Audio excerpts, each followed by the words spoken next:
Good morning, students. Today we continue 10th chapter, topic energy.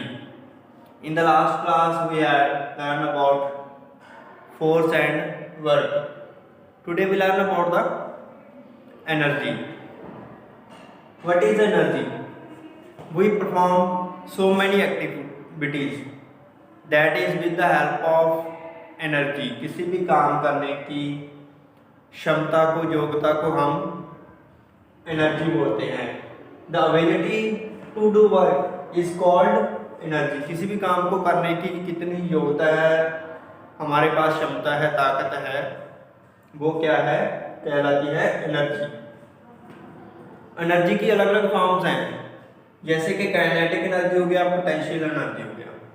Kinetic energy कैसे बनती है? The energy of an object due to its motion.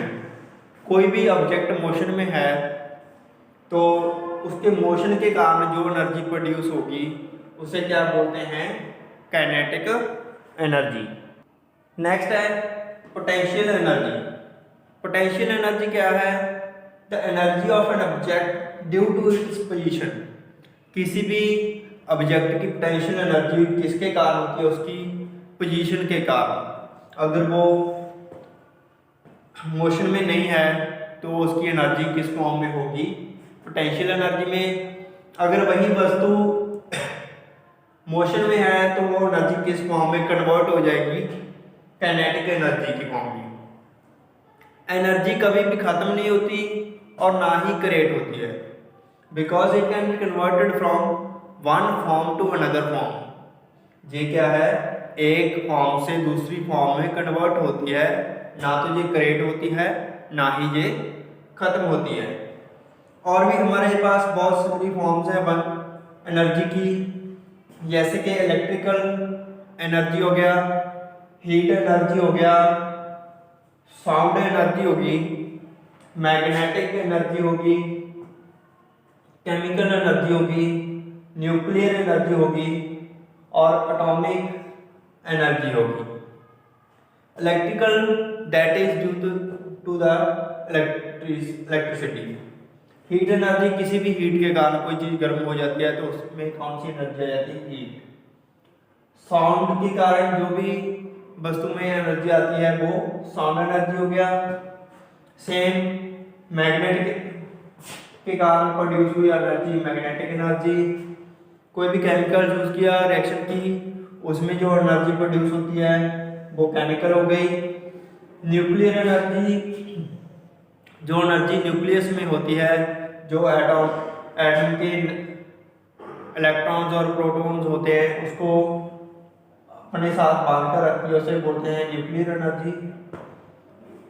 And atomic energy, किसी भी छोटे से भी कण में भी एनर्जी होती है, उसके कण की एनर्जी को क्या बोलते हैं? Atomic energy. नेक्स्ट है sources of the energy. Next है sources of energy, that is sun, wind and water. From these sources we get the energy in different forms. From sun we get the solar energy. The energy we get from the sun is called solar energy. जो energy हम सूरज से, सन से प्राप्त करते हैं, उस energy को क्या बोलते हैं? Solar energy.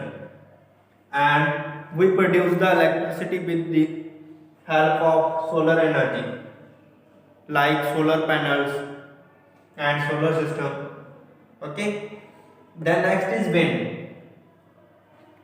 काइनेटिक एनर्जी हमने पढ़ा था किसमें होती है? जो चीज मूव कर रही है, due to the movement of the object, उसके मोशन के कारण जो एनर्जी पैदा होती है उसे काइनेटिक एनर्जी कहते हैं।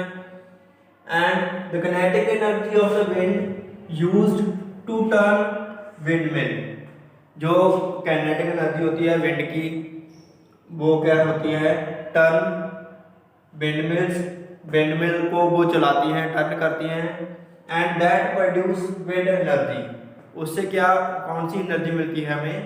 विंडमिल के टर्न होने से हमें मिलती है विंड एनर्जी। नेक्स्ट है वाटर से हमें क्या कौन सी एनर्जी मिलती है। जो मूविंग वाटर होता है is used to generate electricity. जो पानी मूव कर रहा है उसे डैम्स के थ्रू यूज किया जाता है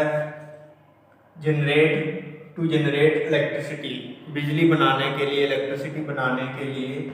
उस इलेक्ट्रिसिटी को क्या बोलते हैं जो पानी से बनाई जाती है डैम्स के हेल्प से? Hydro electricity.